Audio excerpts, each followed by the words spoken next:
Hey, good morning, everyone. It's Stephen Williams, founder and president of the creditrepairshop.com.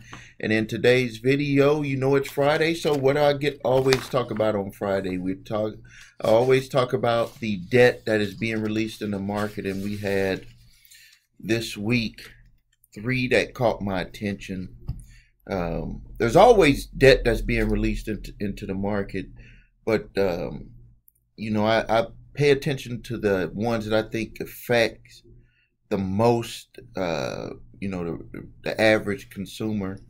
There are bigger files that are always released, but these are ones that caught my attention. And also, I learned a lesson from here on YouTube. I can't mention the company names anymore. Can't do that. That's a no-no. Gets my videos flagged, and it hampers me from being able to get the information over to you. And if I look up sometimes, I got in my office, I have a camera system where I can see into each of the offices of my employees that work for me. I can push a button right here with this. I have a mouse that goes with that TV up there. And I can just push a button and I can zero in exactly to what they're doing. Sometimes I catch them texting when they shouldn't be texting. I can look right in on their computers. So that's why I be looking up there sometimes. So if I see something that's not right or what, I just take a look. Someone asked me one time, is there some stuff that was recorded after hours that I could put on YouTube? And yes, there's a whole bunch of stuff, but I'm not going to do that to my workers. There were some things that was going on years ago with a couple of workers that we won't get into that, but it was inappropriate activity. So now let's talk about the debt that's being released. I'm not going to mention names. I will tell you the charge-off dates. And this one here is for $915,000, and it is for a well-known payday lending company. Actually, both of these are well-known payday lending companies. $915,000. Charge-off date was 2016, so we know just from the laws that that's probably going to be within the statute of limitations for any state that they made a loan in for that individual. We have another payday loan company. They have a total $2.1 million. Charge-off dates was 2012, 2014, and 2015. And that's probably going to be within the statute of limitations for most states. Some states are going to be a lot, only have a 3-year. And you can always go to my website, thecreditrepairshop.com, to check out the statute of limitations for states, or you can look it up online too. The next one here is the jewelry stores. Whoa. I showed this to my wife the other day, and I was like, a lot of these guys aren't paying for these big expensive wedding rings that they're buying for their fiancés, because this is incredible. And then I was a young lady that goes to my daughter's store, and remember my daughter's store, My Animix. You can go to the website myanimix.com in Kenosha, myanimix.com, if you're into anime. But she's came into the store. She got a job at a jewelry store, and she was telling me, or my wife and I, that a lot of people that do end up buying jewelry, when they were talking to him, she's new, but she could see what the other employees are doing, and she's like, they're kind of getting people to get credit when they shouldn't really get credit. But that's a fault that all of us have went into in our lives, at one time or another. Just to, it's easy. If you can get approved, you'll go ahead and buy it and make small payments. We know that can all catch up with you because we're looking at it right here. Let me tell you the number. Wait, I'm going to wait on that number. Okay, the next one is a small credit card, department store credit card, only $461,000. Charge-off date was 2014. So that's going to be within that time frame. Now, back to the jewelry. Back to the jewelry. You guys ought to be ashamed of men that owe this money, but it's $62 million. 62.3 actually, $62.3 million worth of jewelry that has not been paid for, or the payments were not finished being paid for. Now, the charge-off date was 2008, so that's been accumulating over a lot of years, but we're talking about $62 million worth of jewelry that was not paid for. Jewelry that was not paid for. Whoa.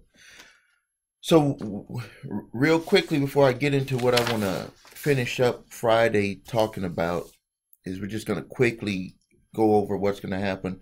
When they sell these debts, they're going to be sold to debt collection companies. Debt collection companies are going to send out a letter. You have 30 days to respond to that letter. The letter will look like a bill, but if you read it, usually in the second or third paragraph, it's going to tell you your rights, that you have a right to dispute the debt. You should immediately dispute the debt. Number one, you want to do what's called a validation to find out the relationship between you and that debt collector, to see what's going on. Obviously, if it's in these batches, which I wish I could say the names, but I don't want to violate the terms of YouTube, if you get one of these, some of these are going to be past statute of limitations. If a debt is past statute of limitations, when you check it, you do not have to do the validation for the debt. You just have to tell them that it is past, according to your state, past, this particular debt in question is past statute of limitations, and it is past the statute of limitations. You have no legal right I have no legal obligation to pay this debt. And if you continue trying to collect this debt, I will consider it harassment and notify my state attorneys general. I always for my clients, tell them to go ahead and put the CC at the bottom, state attorneys general. Even if you don't mail it, you just have it prepared, ready to mail it to them, to notify them that a debt collector that is registered with the state to follow the laws of the state for debt collection practices is breaking the law. And but it always goes away. They don't come after you if you state it that way and get that to them. If you don't do it within the 30 days, by law, it's like it's crazy how the debt collection lobbyists got this put into law. But if you don't say anything, if you don't say this is not my debt, if you don't dispute it, if you don't dispute anything on the balances or whatever, they actually have a right to now say that the debt is yours, and they can use that information, your non-response, to actually go to the next step, which is to put it on your credit reports. They put it on your credit reports. Now that pulls your credit down, puts you on notice that they have some type of I don't want to say some type of legal step that they've made to be able to move forward to the next step, which is they're going to be calling you like hell. And then the next step is they're going to take you to court, depending on how much the debt is. With the jewelry store debts, jewelry store accounts, the average account balance was $3,000. So they're going to go to court because of what they're risking. In my area, only thing that they're risking to get $3,000 is $65, and then they send a junior attorney there, paying that person whatever they're paying them to go and get default judgments on as many accounts that they can get. So they're basically risking what they paid for the accounts, for $62 million worth of accounts, which from what I've seen, they get these for pennies on a dollar, sometimes under a penny. I don't know how you split a penny, but a penny can be split when they're buying debt. So they'll buy it for less than a penny on the dollar, take you to court, pay $65, $75, whatever it is, for all of them. So they are going to make some investment. They got to make an investment in mailing it to you, making the letters and mailing it to you. They got to make an investment to take you to court with doing the lawsuit, $65, $75, just depending on what state you're in. And then they got to send a junior attorney, which is going to do a batch of all of the all the collections. But what what usually happens is that the majority of people don't show up to to initiate their rights on validating the debt. They don't respond to the court summons. They don't do anything, and they end up getting a whole batch of default judgments. And then next step is they're gonna go back into court, pay a little bit of money, and then do the garnishments, and then they're gonna make millions of dollars doing this. Millions of dollars doing this. Even a debt that was past the charge-off date, if you allow it to become a default judgment and you don't go back and open it back up in court, you only have a small period of time. In my state of Wisconsin, you have 6 months. So even if you didn't listen, didn't dispute the first letter that came in, didn't do anything when they contacted you on the phone, didn't do anything and got a default judgment, you still have 6 months to go back into court and initiate your rights by doing a validation. And you could bring up the statute of limitations and everything that pertains at that time if it does fall into that. If it doesn't, you still have a right to do a full validation of the debt, relationship between you and debt collector, show the contract. They will show that it was a purchase, and then you ask for all of the documentation of the charges and everything. 9 times out of 10, they won't have that. They'll choose to dismiss the case against you. So don't just leave this stuff sitting there where nothing is, where you're not doing nothing. I'm going to take a quick drink. See my United States Army. For you that don't know, I am a veteran of the United States Army.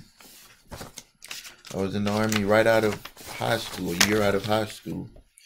And it taught me a lot about self-discipline and understanding that sometimes you're going to have to do some things that you don't want, that you really don't want to do, but it must be done so you can move forward.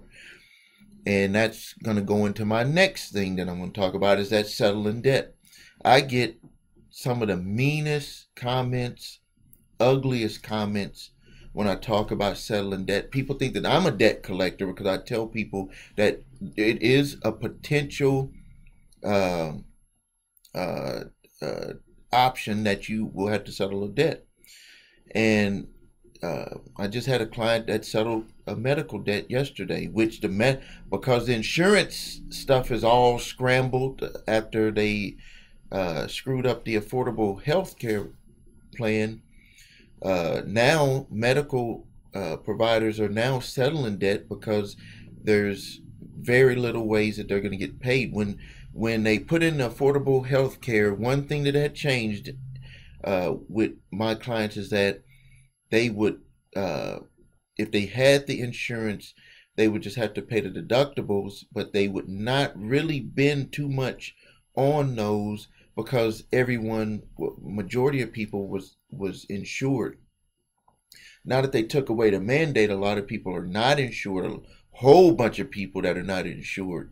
And I'm seeing a whole bunch of medical debt with people, or the hospitals are taking advantage of people and billing them out of network, even though they're in that hospital, which is crazy. That I talked about a video where they tried to do that to my wife when she was in the hospital. But there comes a time that you might have to settle a debt, and you have to be prepared for it.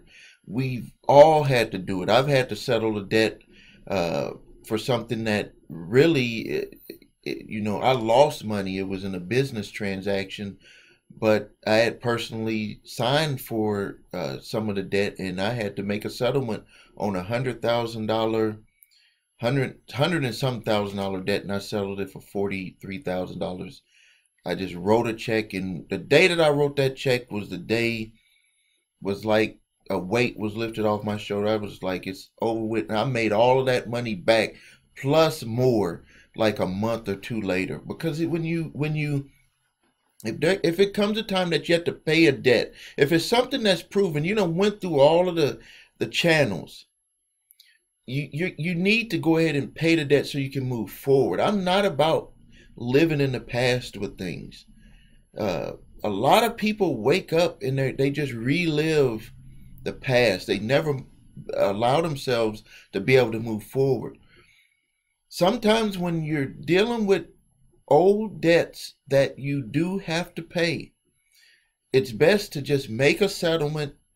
Now I'm not saying if everything doesn't check, if stuff doesn't check out, then you don't move to that. I'm talking about when things check out.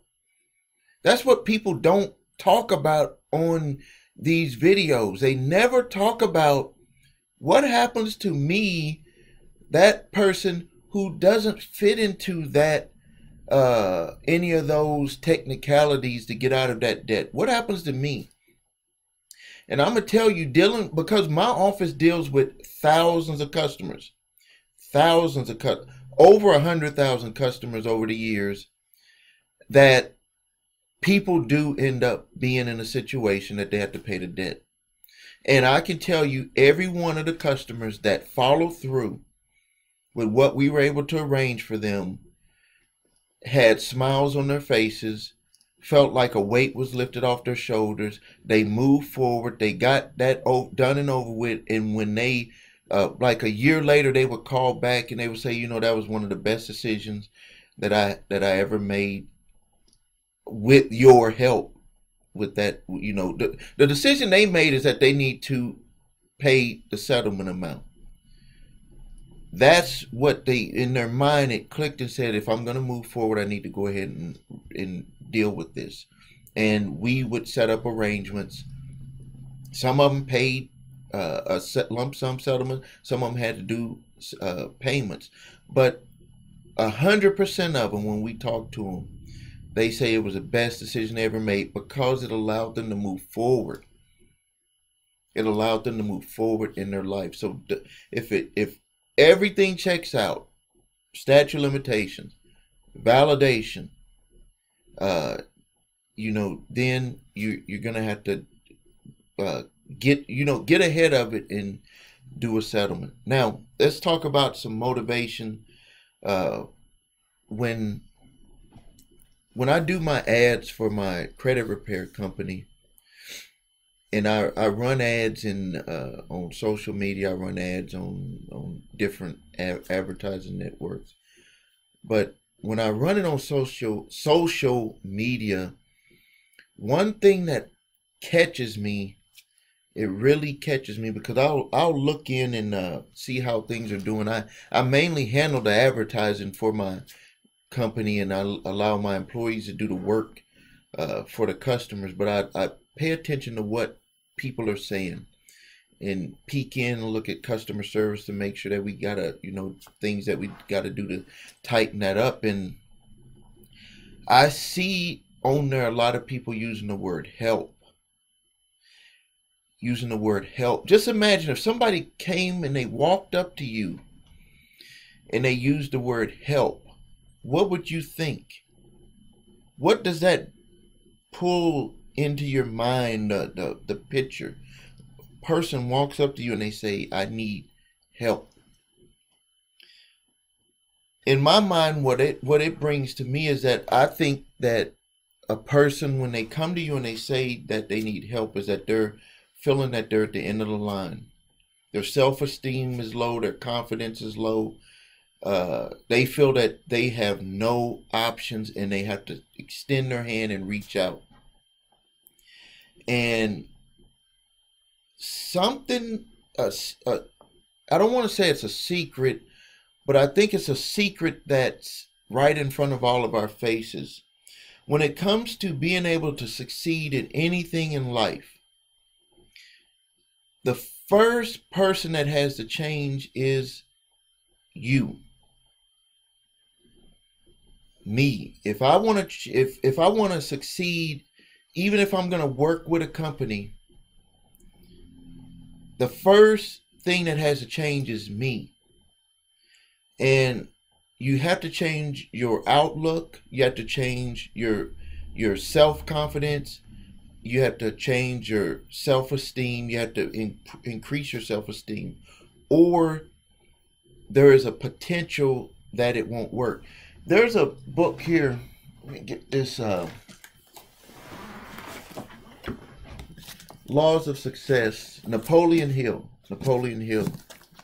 I hope y'all really appreciate this, because there's a lot of books, tapes from back when I was growing up, books and tapes, and then there's a lot of books and ebooks and podcasts and YouTube videos, you know, all types of stuff.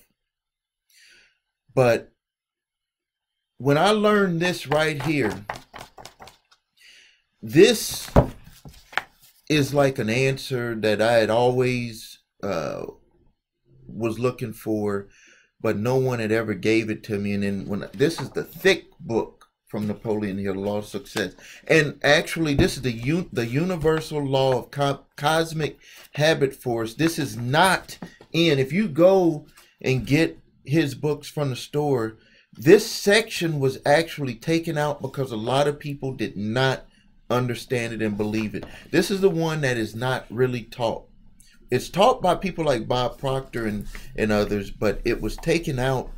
I had noticed that in the smaller book version, this section was taken out. Now, let me tell you, if you ever get something done for you, this is going to waken your mind up. And let me take a quick drink.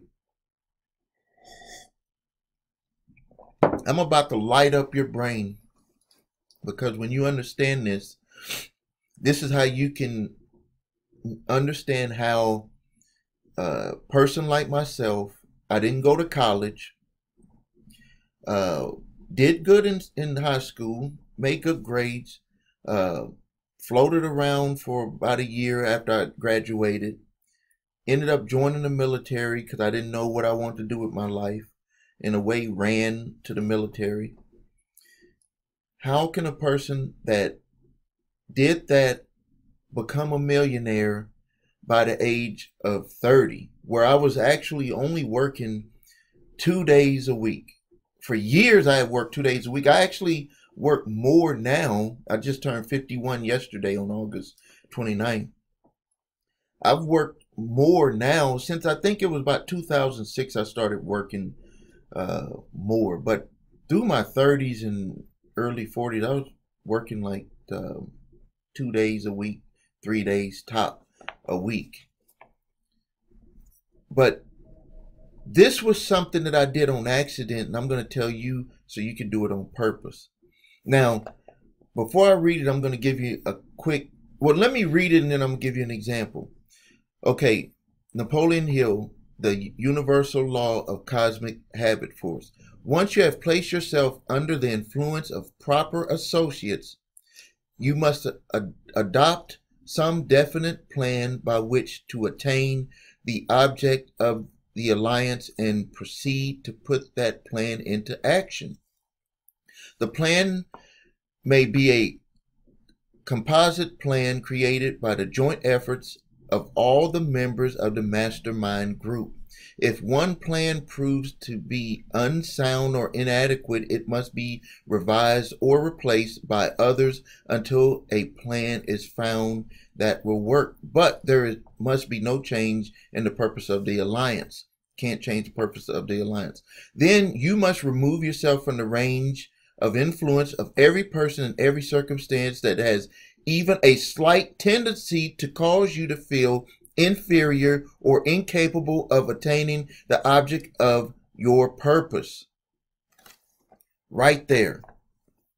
You must remove yourself from the range of influence of every person in every circumstance that has even a slight tendency to cause you to feel inferior or incapable of attaining the object of your purpose. One thing that I did when I got out of the military, I had met my wife, and I didn't want to go back home to Dallas, Texas, I was in El Paso, Texas. Met her, and she convinced me to move to Wisconsin. And by accident, I didn't go back into the environment that I had came from, which no one was successful. But I mean, family members did okay, but no one was, what I would consider successful. Put myself into an environment, and when we came to Wisconsin, we only had $1,500 and a Nissan pickup truck. That was all we had to our name. And we lost a lot of that driving up to Wisconsin because we drove a lowrider truck all the way to Texas in the middle of winter. We slid off the road so many times, and we had to keep paying tow trucks to get us off the road. And back then there wasn't no cell phone, so you had to wait until a tow truck just came driving by, and then you had to pay them cash. With no debit card back then. But I got up here, and I didn't have money.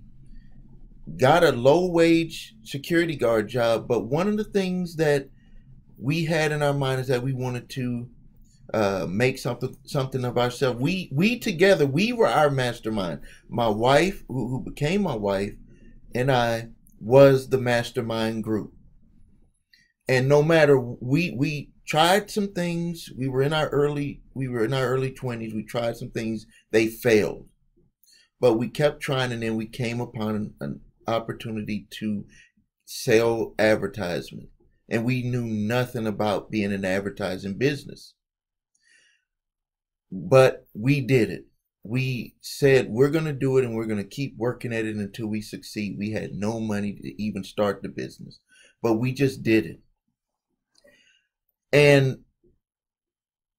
people laughed at us, even the friends that we knew at that time that were not in the business. They were just friends, that neighbors that lived next to us. We lived in a studio apartment, and across the hall were some good friends of ours, and they used to laugh at us when we were working on our business, because the door would be open to both, because there was no air conditioning, and we would be laying on our floor, kind of putting our magazine, where it was like a little tabloid paper together. And they would be like, "You're still doing that thing? You're not even making any money or nothing, and you're still working at that." And but we kept working at it, and we removed ourselves from them. We actually removed ourselves from all family members, because no one understood what we were doing.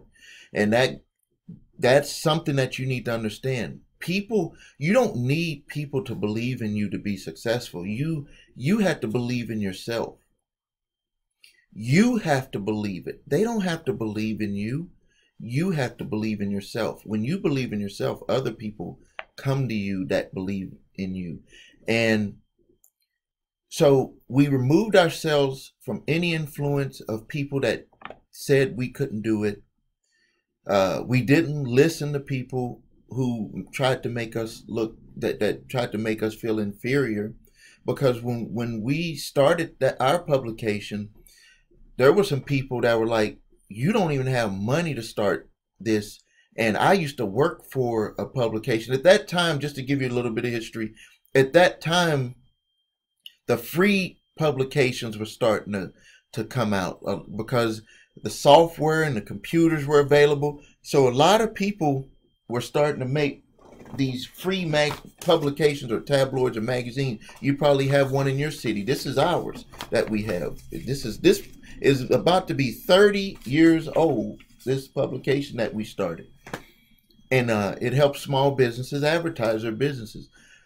So it was, a lot of people were getting into the business, but we had no experience other than what my wife had helped with the NAACP with their Freedom Fund magazine, and that's how we kind of got the idea. We was like, if you could sell there, we could sell for ourselves and make this a business. It didn't go good from the beginning, but we got started and got going. Well, 8 months after starting that, at that time it was a tabloid publication, I was able to quit my third shift security guard job.